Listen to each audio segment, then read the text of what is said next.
They say blood is thicker than water, but what happens when your own father chooses his reputation over his daughter? I thought I knew my family until the night my dad threw me out for exposing what I believed was the truth. Standing on the doorstep with my suitcase watching him slam the door in my face, I never imagined the real family secrets that were about to unravel. The betrayal I uncovered that night would destroy everything I thought I knew about loyalty, love, and the price of speaking up. Before we dive into this wild family drama that changed my entire world, I would love to know where you are watching from. Drop your city in the comments below, and if this story of family betrayal and ultimate justice resonates with you, please hit that like button and subscribe for more shocking true stories. Trust me, you will want to see how this revenge unfolds. My name is Serafina, and this is the story of how my perfect family image crumbled in the most spectacular way possible. Growing up in our pristine suburban home in Connecticut, I was the dutiful daughter who never questioned anything. My father, Marcus Whitfield, was a prominent investment banker who built his reputation on trust and integrity. My mother, Patricia, was the perfect society wife who hosted charity galas and maintained our family's spotless image. My younger brother, David, was the golden child who could do no wrong in their eyes. For 25 years, I played my role perfectly. I graduated summa cum laude from Yale, worked at a prestigious accounting firm, and never caused a single scandal. I was the daughter they paraded at social events, the one they bragged about to their wealthy friends. But everything changed when I started noticing irregularities in the family business. It began innocently enough. My father had asked me to help review some financial documents for his investment firm, Whitfield Capital Management. He claimed his regular accountant was on vacation and needed a second pair of eyes on the quarterly reports. I was honored that he trusted me with such important work, especially since he had always been protective of his business dealings. As I pored over the spreadsheets in his mahogany-paneled office, something felt wrong. The numbers did not add up correctly, and there were several transactions that seemed questionable. Client funds were being moved to accounts I could not identify, and the documentation was either missing or deliberately vague. My training kicked in and I began to dig deeper into the financial records. What I discovered made my blood run cold. My father was not just managing investments for his wealthy clients, he was systematically stealing from them. Elderly widows who trusted him with their life savings, retired couples who had worked their entire lives for their nest eggs, and even some of his closest friends were being robbed blind. The scope of the embezzlement was staggering, easily reaching into the millions of dollars. But the betrayal ran even deeper than financial fraud. As I continued my investigation, I found evidence that my mother was not just aware of the scheme, but actively participating in it. She had been using stolen client money to fund her lavish lifestyle, from designer clothes to expensive jewelry to our family's luxury vacations. The charity galas she hosted, they were elaborate money laundering operations disguised as philanthropic events.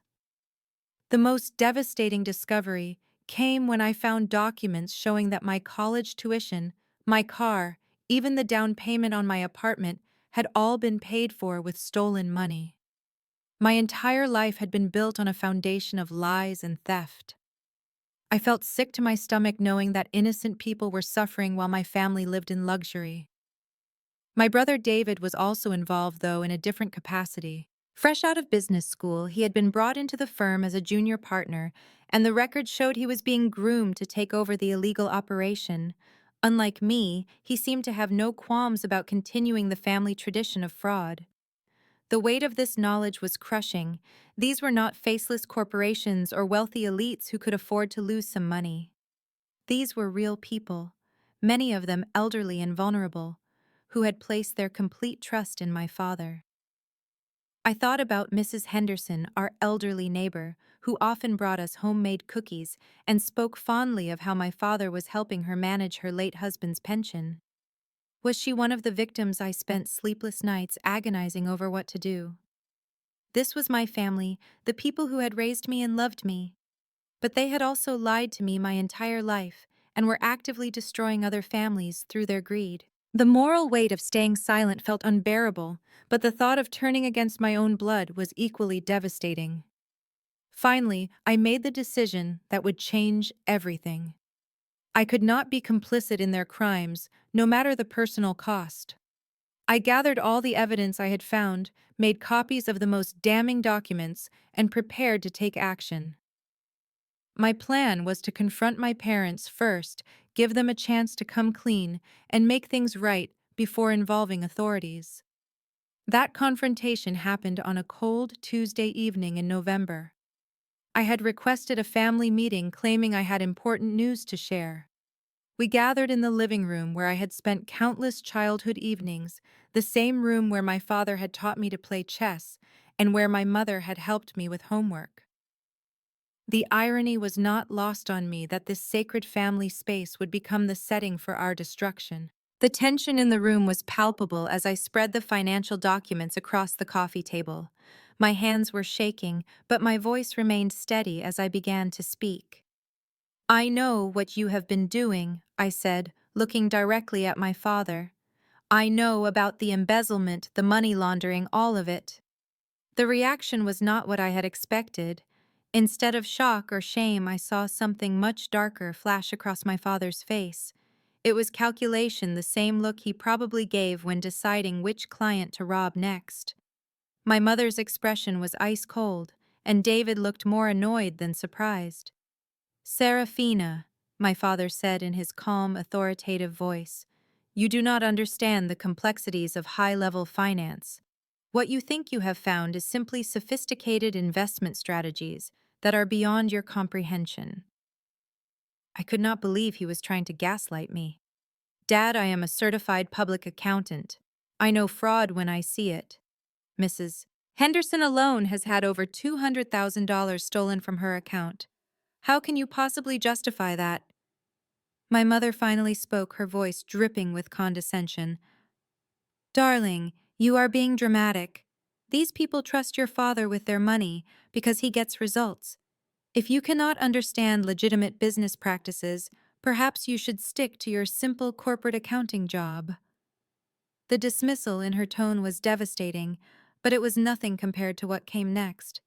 David, who I had always looked up to despite our age difference, leaned back in his chair with a smirk. "Honestly, Sarah, I am disappointed. I thought you were smarter than this. Did you really think we were going to include you in the business with this kind of naive attitude? Include me?" I could barely process what he was saying. "David, they are stealing from innocent people. This is not about business sophistication. This is about right and wrong." My father stood up abruptly, his face now showing open anger. "Enough. You have made your position clear, and frankly, it is embarrassing. I built this family's wealth and status through my intelligence and hard work. If you cannot appreciate that, then perhaps you do not deserve to benefit from it." "But Dad, what about the victims? What about Mrs. Henderson and all the others? They trusted you with their life savings." "The victims." My mother's laugh was sharp and cruel. "Serafina, those people were going to lose their money anyway. At least this way it serves a purpose. It has given you opportunities, education, and a lifestyle that most people only dream about. You should be grateful instead of self-righteous." I realized in that moment that I had never really known my parents at all. The people sitting across from me were strangers capable of a level of callousness that I could never have imagined. But the worst was yet to come. "I am going to the authorities," I said firmly. "I cannot be part of this, and I will not watch innocent people suffer while you get rich off their misery." The silence that followed was deafening. Then my father spoke, and his words cut deeper than any physical blow could have. "If you do that, you are no longer my daughter. You will be dead to this family, and we will make sure everyone knows what kind of person you really are. A traitor who turns on her own blood for attention and moral grandstanding." My mother nodded in agreement. "We have given you everything, and this is how you repay us, by threatening to destroy our family name over your misguided sense of justice. You are pathetic, Serafina," David chimed in with his own cruelty. "Plus, think about it logically. Who is going to believe you over Dad? He is respected in this community, and you are just a junior accountant with a grudge. You will look like the crazy daughter trying to bring down her successful father out of jealousy. Their coordinated attack felt rehearsed as if they had prepared for this possibility. I realized they had been watching me, probably suspecting that I might discover their scheme eventually. The betrayal was complete. Not only were they criminals, but they had been planning to destroy me if I ever threatened them. I have evidence, I said weakly, gesturing to the documents on the table. Evidence that you stole from my private office, my father replied smoothly. Evidence that you obtained illegally while betraying your family's trust. Do you really think that will hold up in court? And what do you think will happen to your career when word gets out that you are willing to fabricate accusations against your own father? The room felt like it was spinning. Everything I had believed about family loyalty, about unconditional love, was crumbling around me. These people had raised me, celebrated my achievements, and claimed to love me. Yet they were willing to destroy me completely to protect their criminal empire. Get out, my father said finally. Pack your things and leave this house. You are not welcome here anymore, and if you try to cause trouble for this family, you will regret it for the rest of your miserable life. My mother added her own twist of the knife. And do not expect any financial support from us moving forward.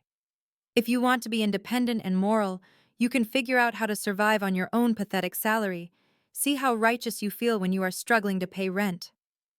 I looked around the room one last time at the family photos on the mantel, at the expensive artwork my mother had chosen, at the Persian rug we used to play board games on during family nights. All of it was tainted now, paid for with stolen money and built on lies. You are right about one thing, I said as I stood to leave. I am not your daughter anymore. Real parents do not threaten their children for having a conscience. As I walked upstairs to pack my belongings, I could hear them talking in hushed, urgent tones. They were probably already planning how to spin this, how to protect themselves if I followed through on my threat. But they had underestimated me. Being disowned was devastating, but it also freed me from any remaining loyalty I might have felt. I packed quickly, taking only what I absolutely needed. As I carried my suitcases downstairs, the house felt like a museum of my former life. My mother was waiting by the front door, her arms crossed and her expression cold. I hope you are happy with your choice, she said as I reached for the door handle. You have thrown away everything for a principle that will not keep you warm at night or pay your bills. At least I will be able to sleep at night, I replied. She laughed bitterly. We will see how long your moral superiority lasts when reality sets in. The door slammed behind me with such force that I felt it in my bones. I stood on the front steps of the house where I had grown up, where I had taken my first steps, and celebrated every birthday, and realized I was truly alone for the first time in my life. But as I loaded my car and drove away from the only home I had ever known, I felt something unexpected alongside the grief and terror. I felt relief. The weight of carrying their secret, of being complicit in their crimes, was finally lifted from my shoulders. Whatever happened next, at least I would face it with my integrity intact. The first few weeks after being disowned were brutal. I had to find a new apartment quickly since my lease was in my name, but my parents had been supplementing the rent. I moved into a tiny studio apartment across town, a far cry from my previous spacious one-bedroom in the trendy district. The financial reality hit hard when I realized how much of my lifestyle had been subsidized by stolen money. But the physical discomfort was nothing compared to the emotional isolation. My parents had wasted no time in controlling the narrative. Within days of my departure, I started receiving cold responses from family friends and even some colleagues. The story being spread was that I had some kind of mental breakdown and had become paranoid and delusional about my father's business practices. My Aunt Rebecca, my mother's sister, whom I had always been close to, called me with what she claimed was concern. Honey, your mother told me you have been having some troubles. Maybe you should consider talking to someone professional about these wild accusations you have been making. Even my best friend from college, Emma, seemed hesitant when I tried to explain what had happened. Sarah, I know you have been under a lot of stress at work lately. Are you sure you are not misinterpreting some complex financial stuff? I mean, your dad has such a great reputation. The gaslighting campaign was working perfectly. My family had spent years building their image as pillars of the community, while I was just another stressed out millennial having career problems. The evidence I had seemed overwhelming to me, but I was starting to understand how difficult it would be to make others see the truth. I spent countless hours organizing and documenting everything I had found, creating a comprehensive file that would be impossible to dismiss. I researched each victim I could identify, cross-referencing their investments with the fraudulent transfers. The human cost of my family's crimes became even more real as I put faces and stories to the numbers. Mrs. Henderson was not just a neighbor. She was a retired teacher whose husband had died of cancer 3 years earlier. The money my father had stolen was earmarked for her medical expenses and long-term care. There was also Robert Martinez, a Vietnam veteran who had trusted my father with his disability benefits and military pension. And Sarah Kim, a single mother who had inherited a modest sum from her grandmother and was counting on the investment returns to pay for her daughter's college tuition. Each story fueled my determination, but I knew I needed more than just documentation. I needed allies, people who could vouch for my credibility and help expose the truth. The problem was that my family's influence ran deep in our community, and many of the people I might have turned to had business or social relationships with them. My breakthrough came from an unexpected source. Dr. Jennifer Walsh was a forensic accountant who specialized in financial fraud cases. I had met her at a professional conference the previous year, and she had given a fascinating presentation about how to trace complex embezzlement schemes. I remembered her mentioning that many fraud cases went unreported because victims were embarrassed or because the perpetrators had strong community standing. I reached out to her initially, just seeking advice about how to present my evidence effectively. When I explained the situation, she was immediately interested. Serafina, what you are describing sounds like a classic affinity fraud scheme. These cases are particularly devastating because they exploit trust relationships, and they often involve respected community members. Dr. Walsh agreed to review my documentation pro bono, and her expertise helped me understand the full scope of my family's operation. She identified patterns I had missed and helped me trace additional fraudulent transactions. More importantly, she validated my analysis and confirmed that what I had found was definitely criminal activity. This is not a gray area or aggressive investing, she told me during our third meeting. This is textbook embezzlement with some sophisticated money laundering techniques. Your father has been running this operation for at least 7 years, possibly longer. Armed with professional validation, I felt confident enough to take the next step. Dr. Walsh connected me with Detective Sarah Morrison, a financial crimes investigator with the state police who specialized in investment fraud. Detective Morrison had years of experience dealing with cases like this and understood the challenges of investigating respected community members. I have seen this pattern before, Detective Morrison explained during our initial meeting. Successful professionals who use their reputation and social connections to exploit people's trust. The good news is that financial crimes leave paper trails that are hard to eliminate completely. She reviewed my evidence and Dr. Walsh's analysis, asking detailed questions about how I had obtained the documents and what security measures my father's office had. I was honest about taking copies from his private files, and she assured me that whistleblower protections would likely apply in this situation. What we need now is to build a case that goes beyond family accusations, Detective Morrison said. We need victim statements, additional financial records, and ideally some kind of evidence that shows criminal intent rather than just poor business practices. The investigation that followed was meticulous and slow. Detective Morrison obtained warrants for bank records and started interviewing potential victims, beginning with the elderly clients who seemed most vulnerable. Many of them initially defended my father, unable to believe that someone they trusted could have betrayed them so completely. Mrs. Henderson's reaction was heartbreaking. When Detective Morrison showed her the evidence of the theft, she broke down crying. "He seemed so caring," she kept repeating. "He told me he was protecting my money, making sure I would be comfortable in my retirement. How could he do this to me?" Robert Martinez was angry rather than sad.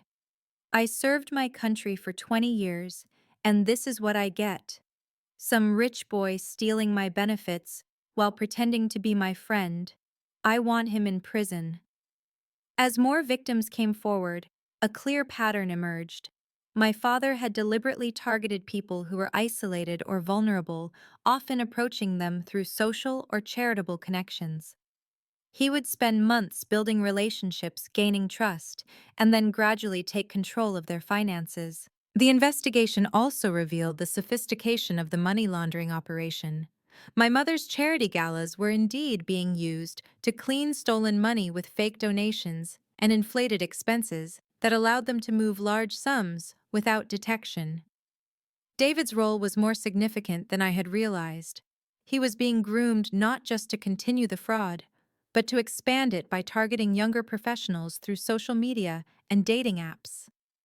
But the most shocking discovery came when Detective Morrison traced some of the offshore accounts my father had been using. Hidden assets revealed the true scale of the operation. My family had not just been living well off their crimes, they had been accumulating wealth for years, building a fortune that would have allowed them to disappear if necessary. "We are looking at over $12 million in stolen funds," Detective Morrison told me. "This is organized criminal activity, not just a businessman cutting corners." The evidence was overwhelming, but my family was not going down without a fight. As word of the investigation leaked out, they launched a vicious counterattack against my credibility. My father hired an expensive legal team and a public relations firm to manage the crisis. Suddenly, local news outlets were running stories about family disputes and the dangers of false accusations. My father gave interviews portraying himself as the victim of a disturbed daughter seeking attention. My mother appeared on a popular local talk show, tearfully discussing the pain of having a child turn against the family. "We gave Serafina every advantage in life," she said, dabbing her eyes with a tissue. "The best education, international travel opportunities that most young people never get. And this is how she repays us, by making up terrible stories and trying to destroy our reputation." The public relations campaign was devastatingly effective. I found myself portrayed as an ungrateful daughter, probably mentally unstable, who was trying to destroy a respected family out of spite. The comment sections of news articles were filled with people defending my parents and attacking my character. My employers started receiving calls questioning my professional competence and ethical standards. While they stood by me officially, I could feel the tension and doubt from some of my colleagues. The stress was enormous, and there were days when I questioned whether I had made the right choice. But Detective Morrison and Dr. Walsh kept me focused on the bigger picture. "This is exactly what happens in high-profile white-collar crime cases," Dr. Walsh explained. "The perpetrators use their resources and connections to attack the whistleblower's credibility. It means we are getting close." The turning point came when the district attorney's office decided to file formal charges. The evidence was too strong to ignore despite my family's influential connections. The day the charges were announced, I felt a mixture of vindication and terror. There was no going back now. The battle lines were clearly drawn. The local newspaper headline read, "Prominent investment advisor charged with $1 million fraud scheme." Seeing my father's photo on the front page looking haggard and angry was surreal.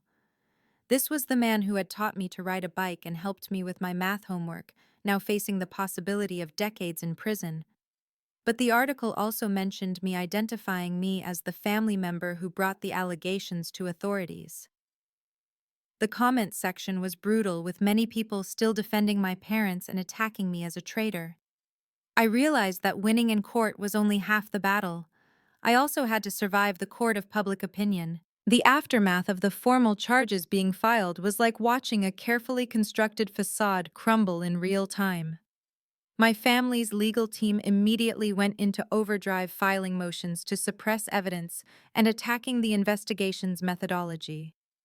They argued that I had illegally obtained the financial documents and that the entire case was built on the vindictive actions of an unstable family member. The local media coverage intensified, and I found myself at the center of a storm I had never prepared for. My phone rang constantly with interview requests, most of which I declined on Detective Morrison's advice. The few times I did speak publicly, I tried to focus on the victims rather than the family drama, but it was impossible to escape the narrative of daughter versus parents. My former life completely unraveled during this period. Friends who had known my family for years struggled to reconcile the charges with the people they thought they knew. Some cut contact entirely uncomfortable with being associated with such a high-profile scandal. Others reached out with support, but then gradually distanced themselves as the pressure mounted. My job became increasingly difficult as clients questioned whether they could trust someone who had turned against her own family. My boss, Mr. Patterson, called me into his office for what he described as a wellness check, but felt more like an interrogation. "Serafina, I want to be supportive, but this situation is affecting our client relationships," he said carefully. "Some of our biggest accounts are expressing concerns about your judgment and stability. Maybe you should consider taking some time off until this all settles down." I knew he was trying to be kind, but the message was clear. I was becoming a liability. The irony was crushing. I had sacrificed my family relationships to do the right thing, and now my career was suffering because I had stood up against fraud. Meanwhile, my family was using their resources to paint me as the villain in this story. But help came from unexpected quarters. Dr. Walsh introduced me to Marcus Rodriguez, an investigative journalist who specialized in white-collar crime. Marcus had been following financial fraud cases for over a decade and immediately recognized the significance of my family's operation. "This is not just about the money," Marcus explained during our first meeting at a coffee shop downtown. "This is about how respected community members can exploit their positions to prey on vulnerable people. Your story represents something much bigger than a family dispute." Marcus began working on a comprehensive investigative series that would expose not just the financial crimes, but the entire system that had allowed them to continue for so long. His research revealed that my father had been using his position on various charity boards and social organizations to identify and groom potential victims. He was not just stealing from clients, Marcus discovered. He was using his charitable work to build trust with elderly widows and retired people, then convincing them to move their money to his firm. It is a predatory pattern that goes back almost a decade. The journalism investigation also uncovered something that law enforcement had missed. My family was not working alone. There was a network of professionals who were either complicit or deliberately looking the other way. The bank manager who processed questionable transfers without asking questions, the lawyer who helped set up shell companies, and the accountant who signed off on fraudulent charity filings. "We are looking at institutional corruption," Marcus told me. "This could not have happened without multiple people being either bought off or intimidated into silence." As Marcus's investigation progressed, we started connecting with other victims and their families. Many of them had been afraid to come forward initially, either because they were embarrassed about being fooled or because they feared retaliation. But as the scope of the crimes became clear, more people found the courage to speak out. One of the most powerful allies turned out to be Margaret Foster, whose elderly mother had lost her entire retirement savings to my father's scheme. Margaret was a former prosecutor who had left the district attorney's office to care for her mother, and she brought both legal expertise and fierce determination to our cause.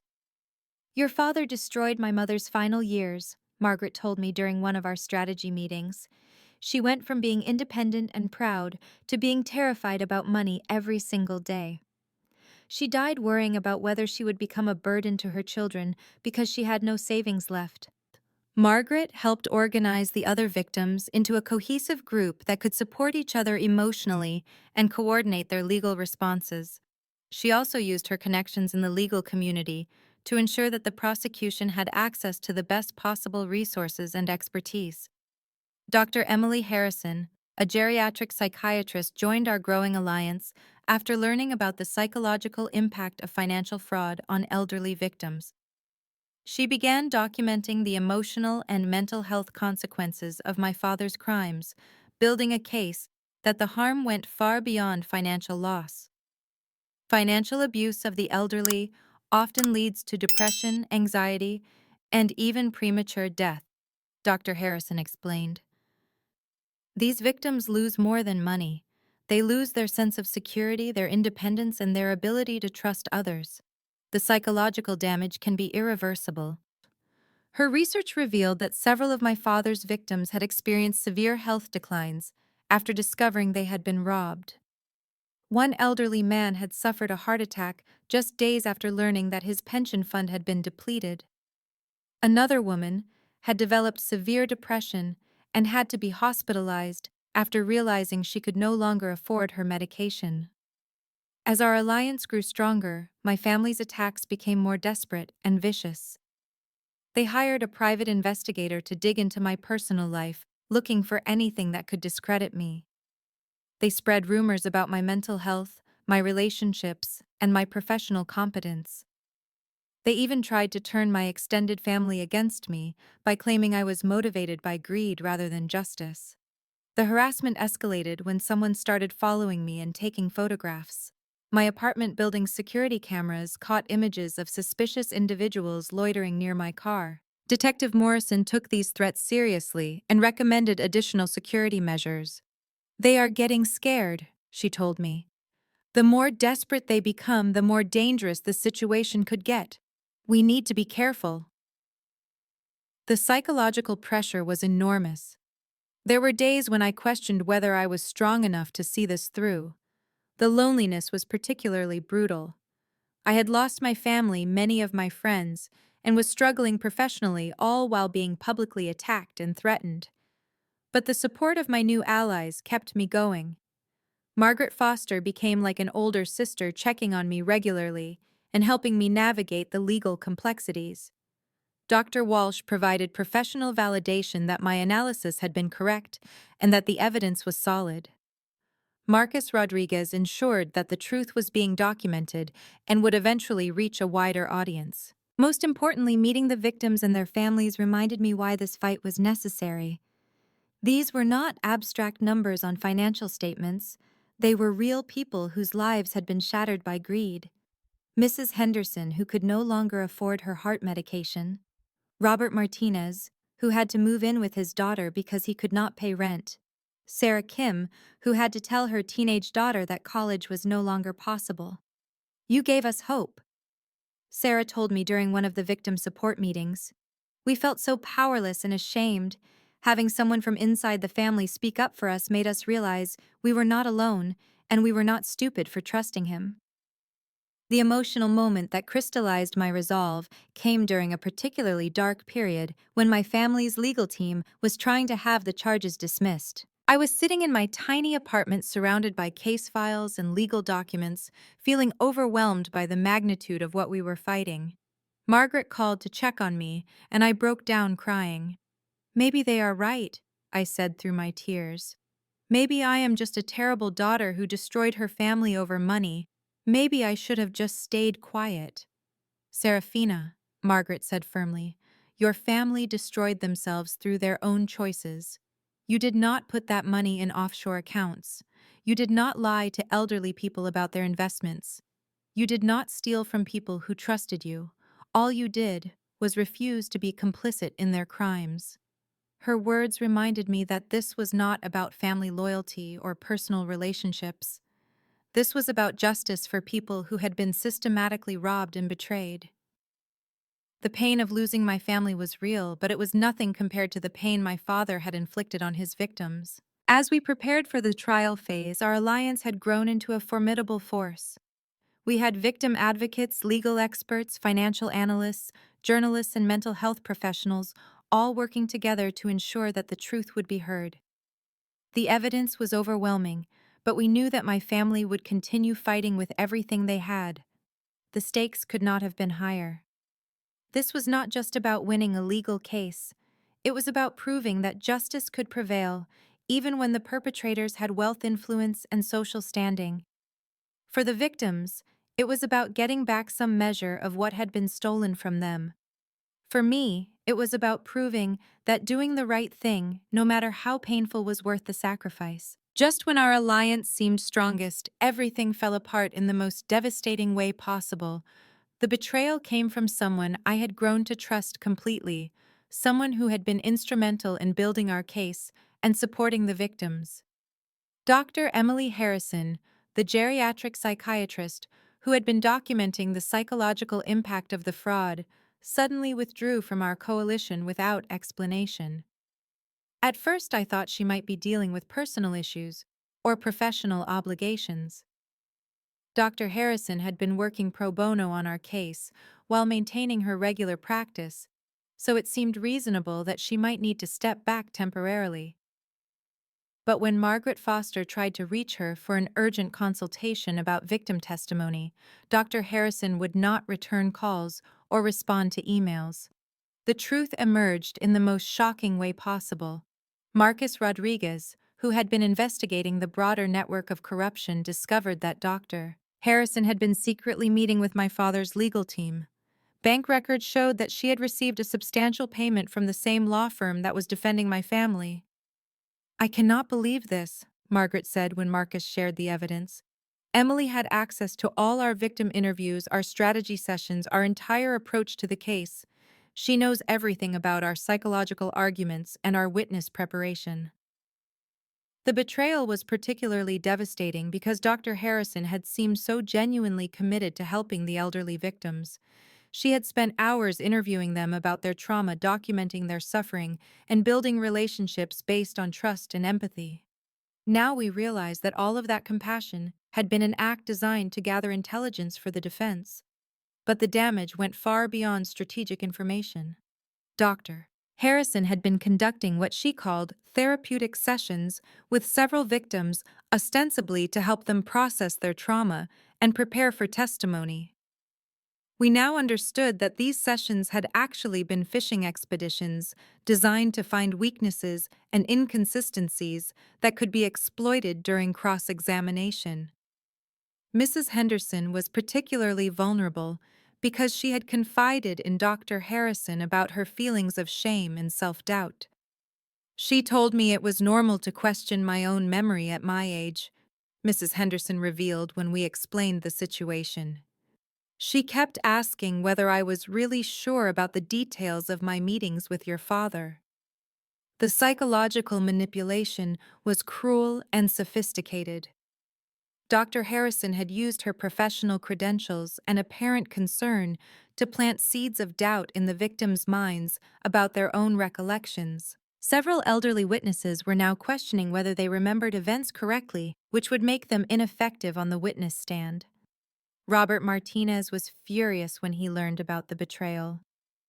"She sat in my living room and held my hand while I talked about losing everything," he said, his voice shaking with anger. "She made me feel like someone finally understood what this had done to me. And the whole time she was working for them." The timing of Dr. Harrison's defection was strategically devastating. We were just weeks away from the trial, and losing our psychiatric expert meant losing our ability to demonstrate the full scope of harm caused by my father's crimes. Worse, we now had to assume that the defense knew our entire strategy and had been preparing counter-arguments for months. My father's legal team immediately capitalized on the situation. They filed motions arguing that the prosecution's case was built on manipulation and coercion of elderly witnesses by unqualified advocates. They suggested that Margaret Foster and I had been coaching victims to exaggerate their claims, and that Dr. Harrison had discovered this unethical behavior, which was why she had withdrawn from the case. The media narrative shifted dramatically. Headlines began questioning whether the victims were being exploited a second time by advocates seeking revenge against a successful businessman. My father's public relations team planted stories suggesting that I was motivated by jealousy and greed, using vulnerable elderly people to pursue a vendetta against my family.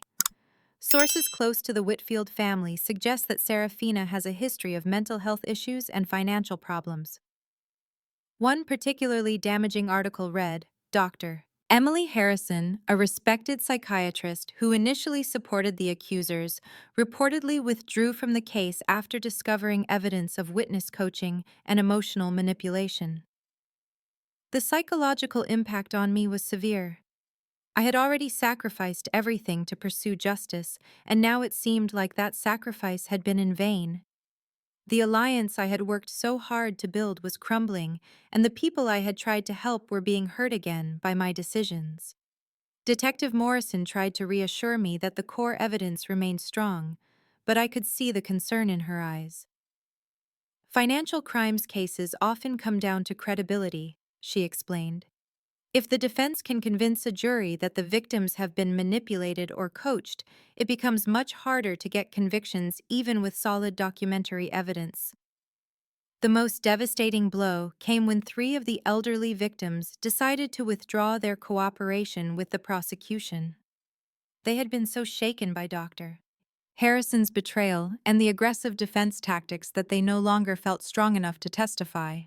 One of them, a 78-year-old widow named Dorothy Chen, called me personally to apologize. "I am sorry, dear," she said through tears. "I believe you are telling the truth, but I cannot handle any more of this stress. My family is worried about my health and the lawyers are asking such confusing questions. I just want this to be over." Losing those witnesses meant losing some of our most compelling testimony about the human impact of the fraud. The prosecution team was forced to restructure their entire approach, focusing more heavily on the financial evidence and less on victim impact.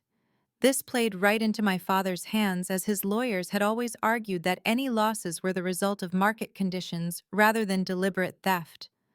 My personal life during this period was at its lowest point. The stress of the betrayal, combined with ongoing financial struggles and social isolation, pushed me to my breaking point.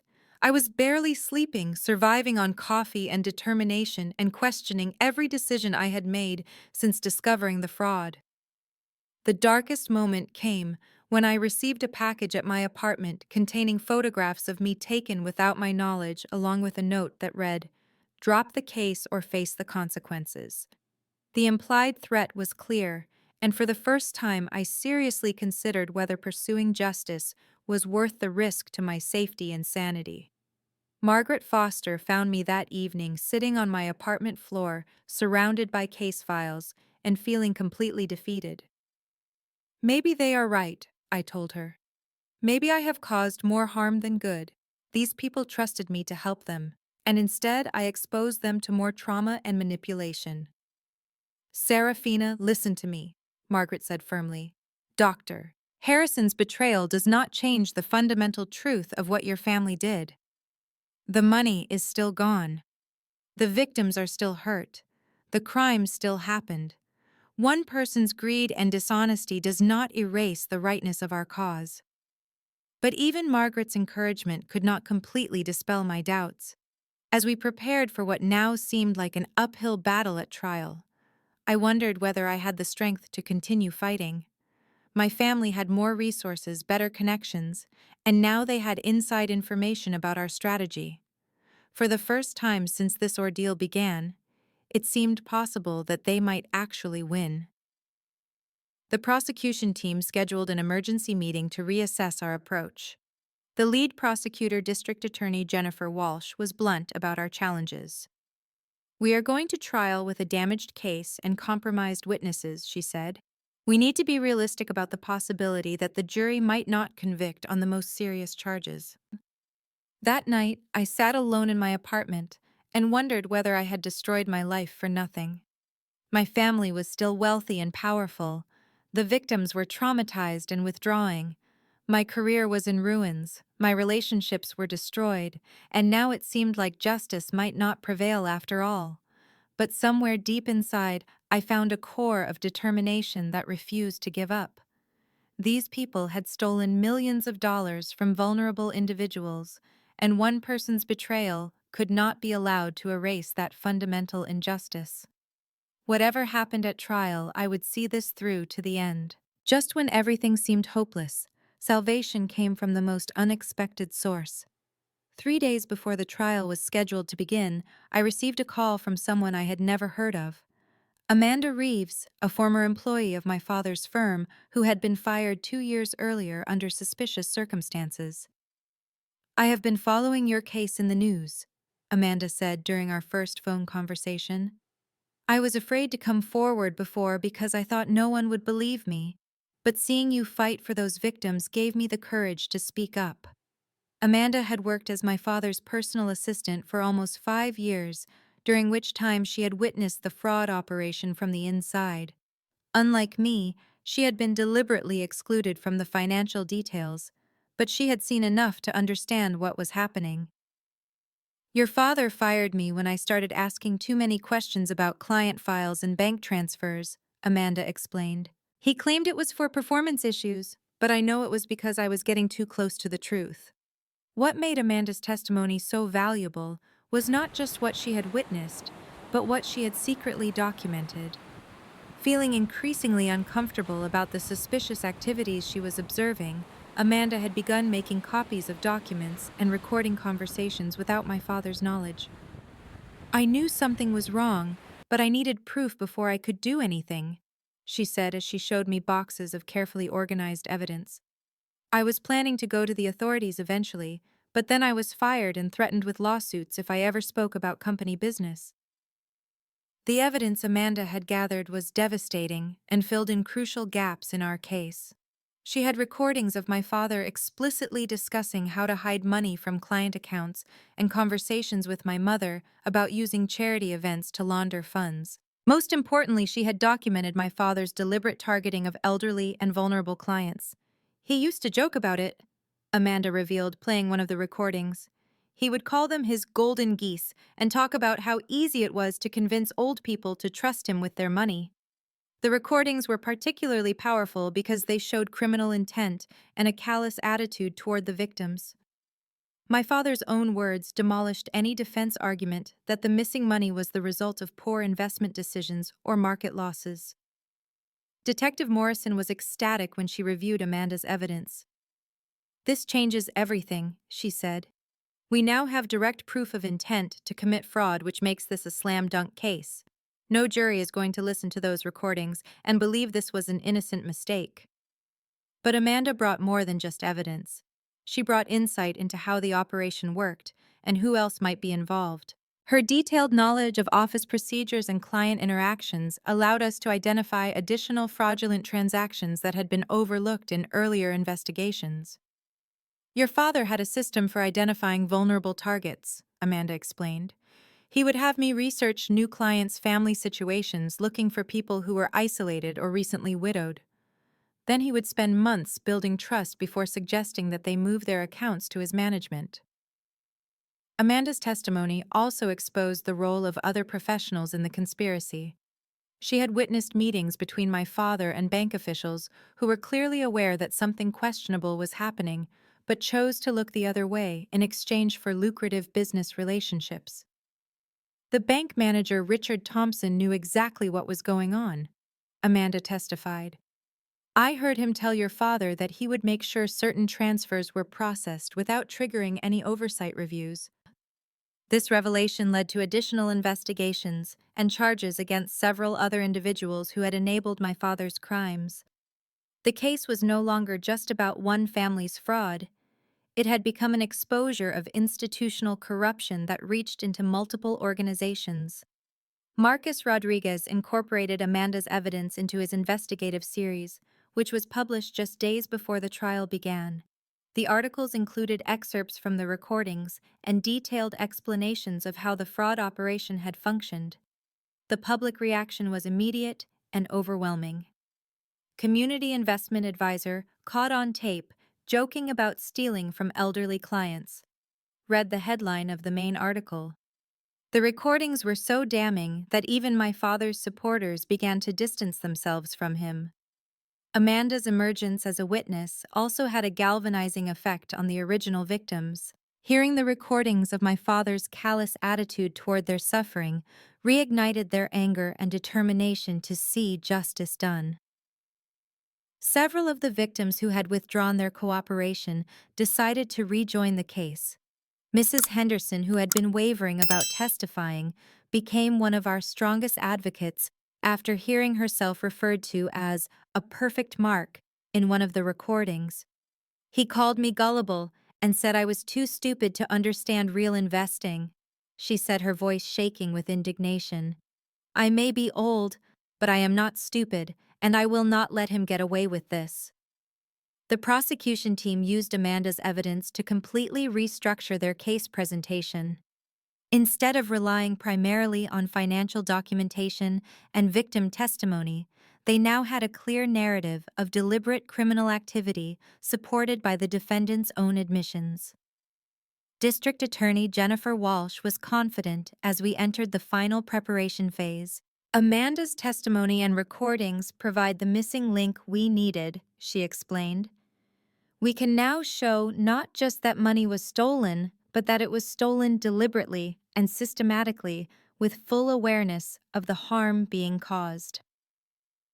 The defense team was clearly rattled by these developments. They attempted to suppress Amanda's testimony by arguing that the recordings had been obtained illegally, but the judge ruled that her status as an employee at the time made the recordings admissible under whistleblower protection laws. Dr. Harrison's betrayal, which had seemed so devastating weeks earlier, now appeared to be a minor setback in the context of Amanda's bombshell evidence. We had lost our psychiatric expert, but we had gained something much more valuable, irrefutable proof of criminal intent directly from the perpetrator's mouth. Amanda herself became an inspiration to me during this period. She had risked her career and faced threats and intimidation for years while gathering evidence, all because she could not stand by and watch innocent people being hurt. I kept thinking about my own grandmother, Amanda told me.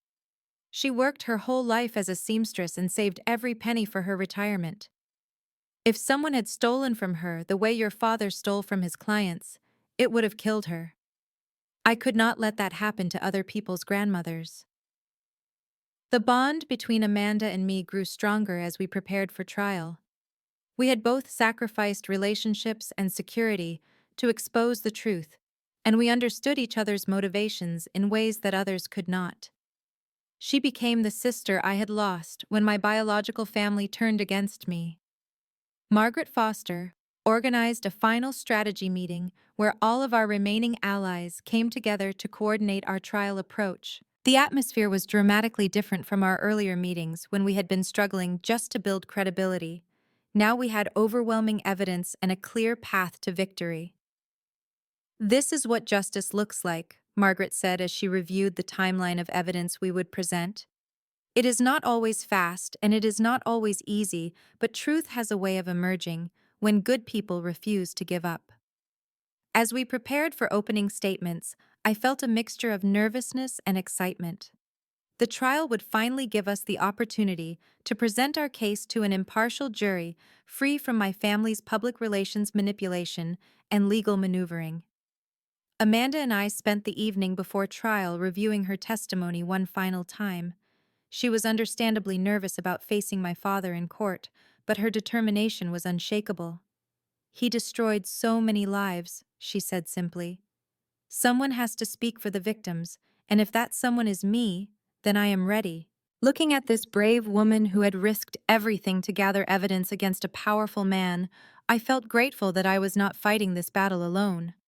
Amanda had proven that there were still people willing to stand up for what was right regardless of the personal cost. The trial lasted 3 weeks, but the outcome was clear from the moment Amanda took the witness stand. The recordings she played in court were so damning that several jurors visibly recoiled when they heard my father casually discussing how to steal from senile old people and joking about their financial desperation.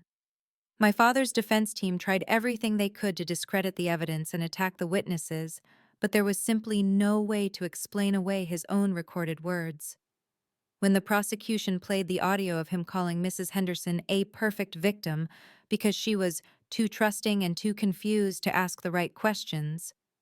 I watched the jury's expressions turn from skepticism to disgust. The victim's testimony was powerful and heartbreaking. One by one, they took the stand to describe how my father had gained their trust, convinced them to hand over control of their finances, and then systematically robbed them while pretending to be their friend and advisor. Robert Martinez's testimony was particularly compelling. He spoke about serving his country in Vietnam, only to come home and be betrayed by someone he trusted with his military benefits. "I survived enemy fire and jungle diseases," he said, looking directly at my father. "But I never thought I would be attacked by someone wearing a suit and pretending to help me." Mrs. Henderson's testimony brought several jurors to tears. She described how my father had visited her home after her husband's funeral, bringing flowers and offering to help manage her finances during her time of grief.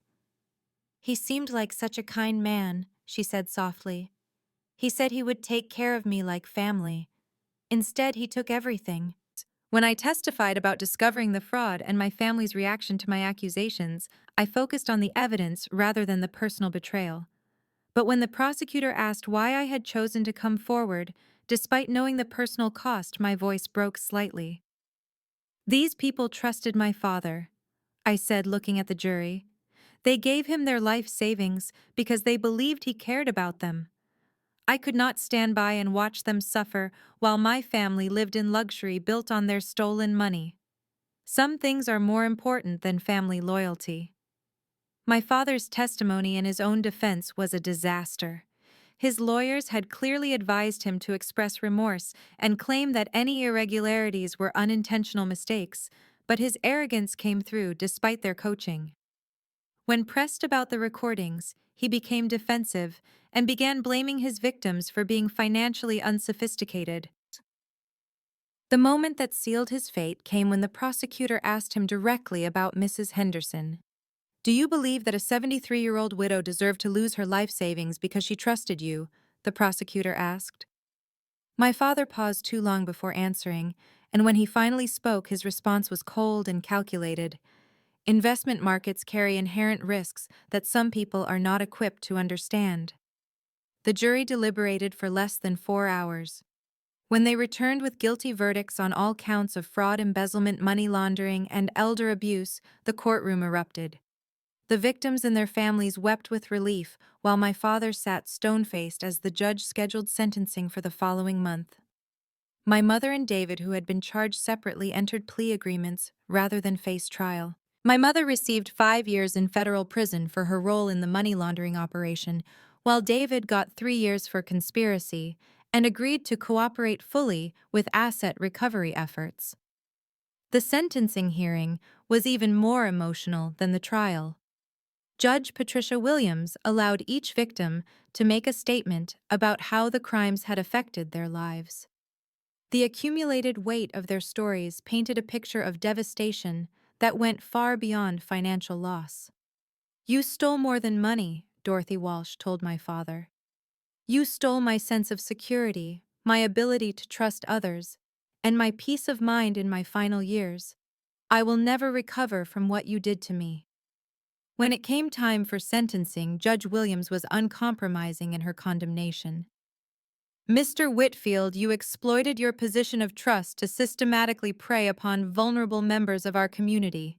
Your crimes were not crimes of passion or desperation, but crimes of greed and callousness that continued for years despite numerous opportunities to stop." The sentence was 25 years in federal prison without possibility of parole for 15 years. At 62 years old, my father would likely spend the rest of his productive life behind bars.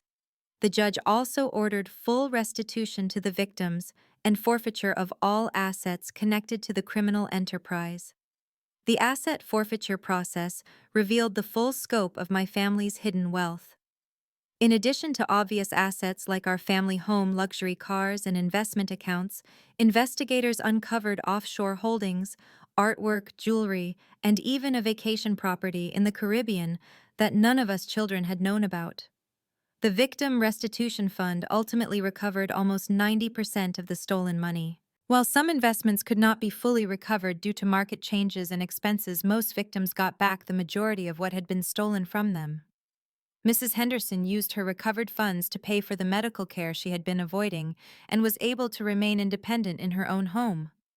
Robert Martinez invested his restitution conservatively and was able to move out of his daughter's basement and into his own apartment. Sarah Kim's daughter received her college fund back and was able to attend her dream school. But the emotional healing took much longer than the financial recovery. Many of the victims struggled with trust issues and anxiety long after the money was returned. Margaret Foster helped organize support groups where they could process their experiences and help each other heal. For me, the aftermath of the trial was a period of rebuilding everything in my life. My career recovered slowly as my reputation for integrity and courage spread throughout the accounting community. Several firms reached out with job offers, and I eventually accepted a position with a company that specialized in forensic accounting and fraud prevention. The personal relationships were more complicated to rebuild. Some friends and colleagues who had distanced themselves during the controversy reached out to apologize and reconnect. Others remained uncomfortable with my role in destroying a prominent family, and those relationships never recovered. My extended family was permanently fractured. Most of my aunts, uncles, and cousins sided with my parents, unable to accept that their beloved family members could be capable of such crimes. A few reached out privately to express support, but even they were not willing to publicly acknowledge what had happened. The most surprising development was the family I built from the relationships forged during our fight for justice. Amanda Reeves became not just a close friend, but truly like a sister to me. Margaret Foster became a mentor and eventually asked me to join her in starting a nonprofit organization dedicated to helping elderly victims of financial fraud.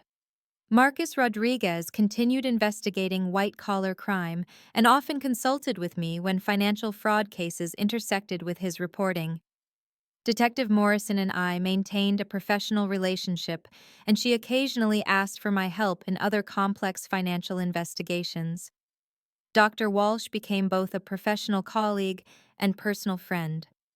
We worked together on several cases, and she helped me develop expertise in forensic accounting techniques that made me valuable to law enforcement agencies across the state. The victim support group that Margaret organized became an extended family of people who understood each other's experiences in unique ways.